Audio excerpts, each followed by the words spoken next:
Here now to introduce the Globetrotters, owner and chairman Manny Jackson is a member of the Hall of Fame class of 2000, C.M. Newton.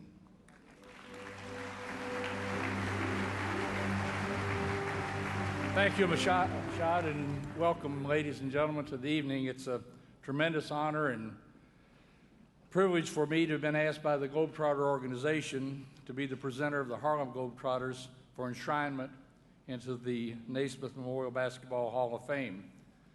The Globetrotters are an American icon, synonymous with family entertainment and great basketball skills, but they're much more. The Globetrotters organization represents 76 years of breaking down barriers, acts of goodwill, whether in charitable donations or community outreach programs, and a commitment to the fans that goes well beyond the game. In 1926, Abe Saperstein brought together 5 of the best athletes he could find to play an exhibition basketball game. He wanted the audiences to know that there were African-American players that would one day change the face of basketball around the world. That is how the name Harlem Globetrotters came into being. But it was their enthusiasm and skill that brought the Globetrotters into our hearts. During the 1948 and 49 basketball season, the Harlem Globetrotters defeated the world champion Minneapolis Lakers not once but twice, stunning the world with those 2 wins. The Globetrotters were socially influential and quickly became recognized as the next dominant team, showing the world that African Americans could play and excel on the professional level. Those victories accelerated the integration of the NBA and signaled a new era in sports. During the late 1980s and early 90s, the team fell upon hard times, and it looked as if the flame of America's team would be extinguished, much to the dismay of millions of parents, I being one of those parents who had hoped to carry their family tradition on by taking their youngsters to see the Globetrotters play.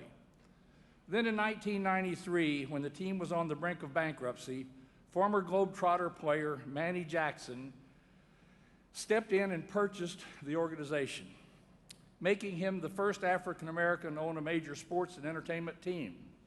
Since then, the Globetrotters have achieved a dramatic and extraordinary corporate turnaround, making it one of the most admired and publicized teams in the world, while increasing revenue 4-fold and rebuilding the fan base to record levels. Manny's unwavering belief in the Harlem Globetrotters led him to orchestrate the unprecedented resurgence of the organization, tripling its revenue in just 3 years and quadrupling its size in 5. Manny has also amassed an impressive list of national sponsors, expanded the number of countries in which the Globetrotters play, and garnered the year 2000 Q Sports ratings as the most liked and recognized team in the world. As a friend and colleague, I can tell you firsthand that Manny Jackson is a class person with very high standards, and he's kept the cherished legacy of the Harlem Globetrotters alive and well. Championing social and economic causes also command much of Manny Jackson and the Harlem Globetrotters' interest and attention. As owner, Manny set forth to maintain the Globetrotters' reputation as ambassadors of goodwill. Since 1993, the Globetrotters' charitable contributions have totaled more than $10 million. The National Conference of Community and Justice recently awarded Manny and the team and recognized them as its 50th anniversary Humanitarian of the Year award. Future plans for the Globetrotters include a Broadway musical, a full-length feature film on the Globetrotters, and returning the team to being one of the top professional teams in the world. Today, when you think of the Harlem Globetrotters, you know you will get 4 resolute brand promises. 1, great family entertainment. 2, outstanding basketball. 3, continued work as ambassadors of goodwill. And 4, a team with responsible business practices. Ladies and gentlemen, please welcome a man that I've learned to admire and respect greatly, a good friend, and the vision behind the Harlem Globetrotters, Manny Jackson. Manny is escorted by Eloise Saperstein, widow of the Globetrotters founder Abe Saperstein, and Chris Clouser. He's also joined by some of the great Globetrotters of the past: Marcus Haynes, Lynette Woodard, Tex Harrison, Curly Neal, Johnny Klein, and Geese Osby.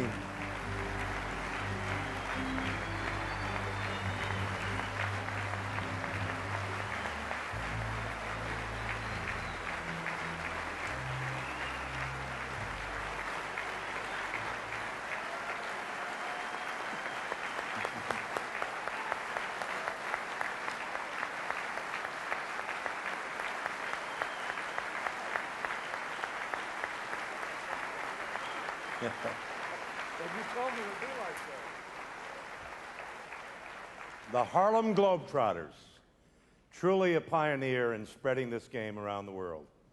So many have followed after you. And you did it in a unique style, in a unique way. You taught people the importance of the skills of passing and dribbling, and that this is a team game. And you did it with a wholesomeness that was very precious to parents and to people everywhere who love our sport. And so it is very historic tonight, and very fitting, that by vote of the Honors Committee and by the power invested in the Board of Trustees, that I induct the Harlem Globetrotters as a team into the Naismith Memorial Basketball Hall of Fame with all rights reserved. Congratulations.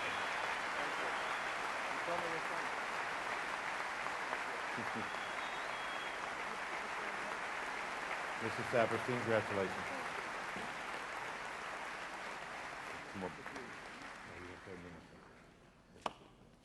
We should.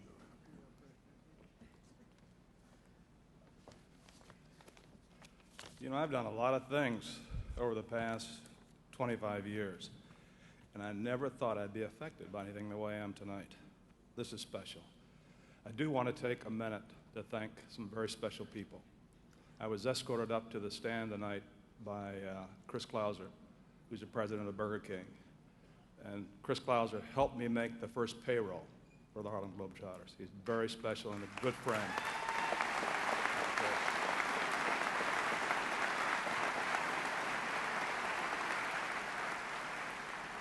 CM Newton has taken a lot of guff because they couldn't figure why CM was selected to introduce the Harlem Globetrotters.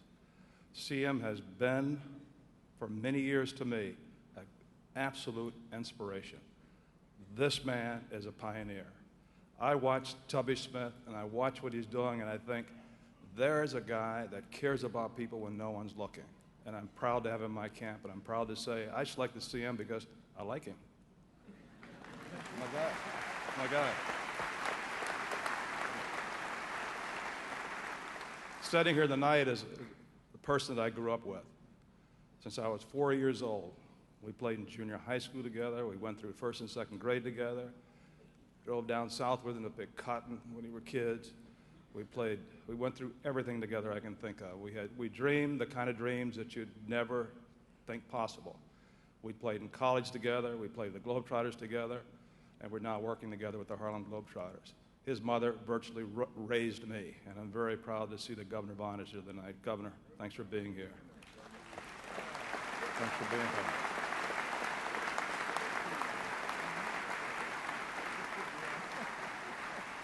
It's times like this when you realize you can't do these things alone, and all you gentlemen sitting here know this. I have a spouse, and I have a spouse that's allowed me to do a lot of very stupid things and to stay busy a lot. And Larry, you know what I'm talking about. You can't make it without good support. I've watched you and listened to you for years. I know the kind of support you get, and I know you have to have a spouse like I have, and I have Kathy, who's been beside me. My wife, Kathy's here, and I appreciate all your support. Thank you.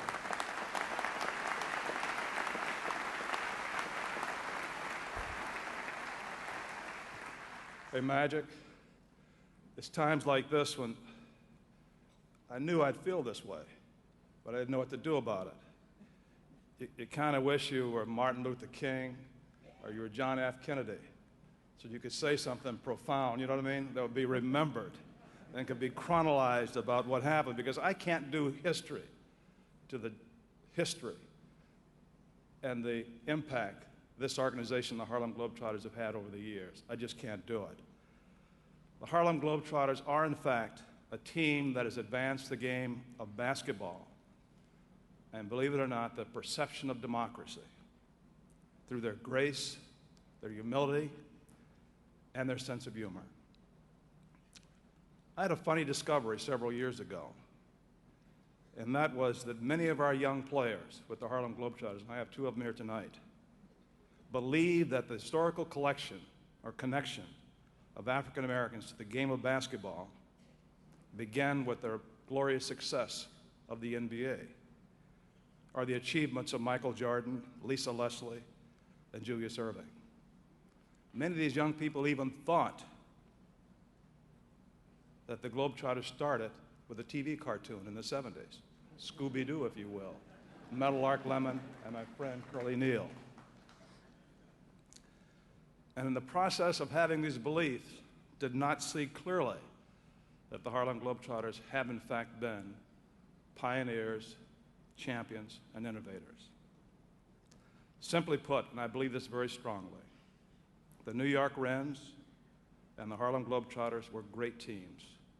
They were so great that they changed the course of history by influencing integration and the way the game has been played and the way it's evolved. I'm simply honored. Thank you.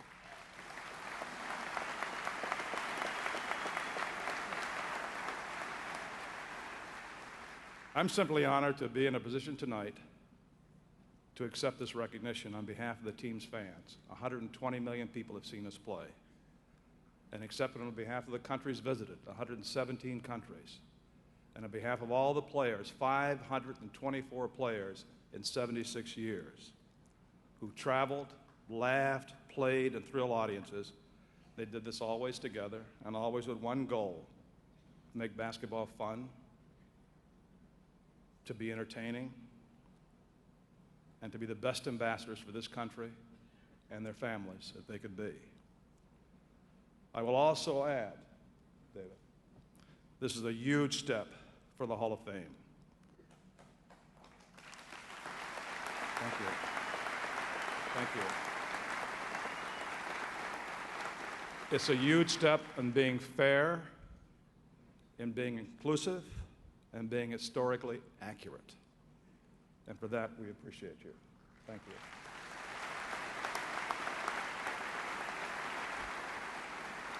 There are a lot of great people working in the Hall of Fame these days, but I especially wanted to take this moment to personally thank a man of integrity, of dignity, and a man who keeps his word and works his tail off to make this thing successful. And I consider him to be my friend, Dave Gavitt. Thank you, David.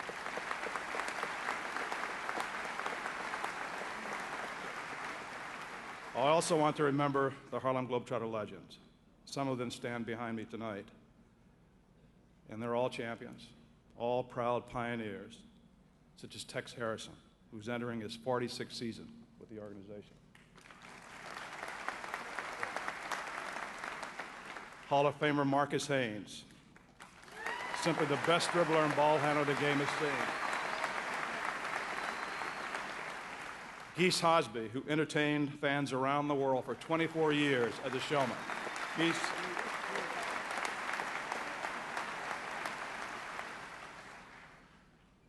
Johnny Klein, jumping Johnny Klein.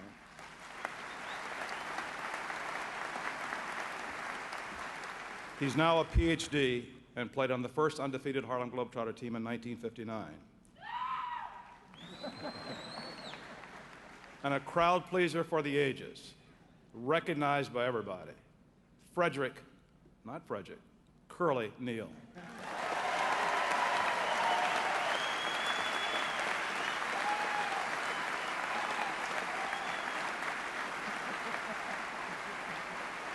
And finally, the first woman to play professional basketball with the Harlem Globetrotters, friend of everyone, Lynette Woodard.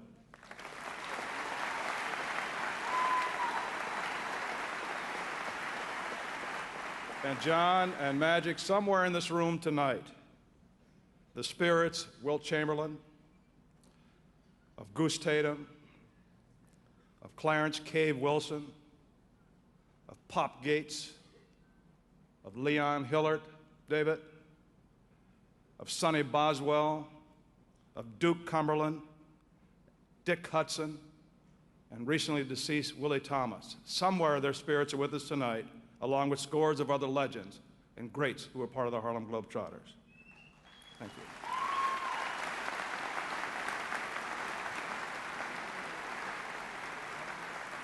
Tonight would not be complete without also acknowledging the team's founder, Abe Saperstein.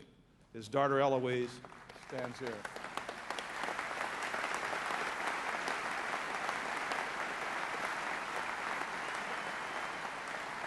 The Harlem Globetrotters have embedded the game of basketball into the DNA of millions of young people around the world. The very idea of the Harlem Globetrotters, not to mention the marketing and promotion, were by any standards a true act of genius. And for that, we appreciate the founder, Abe Saperstein, and never forget the contribution he made to basketball.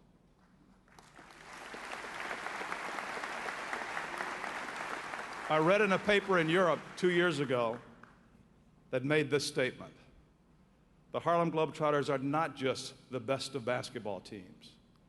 They are a nation, a reason for hope, bridge builders, connecting Americans and non-Americans, black and white, young and old, and as it's turned out, this elusive thing called sport and entertainment. And we're very proud to be a part of that. And ladies and gentlemen, I'll ask you now to join me in welcoming what we call the real deal, the authentic, the one-of-a-kind, the 2002-2003 edition of the original Harlem Globetrotters. Thank you very much.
Ladies and gentlemen, the 2002 Harlem Globetrotters.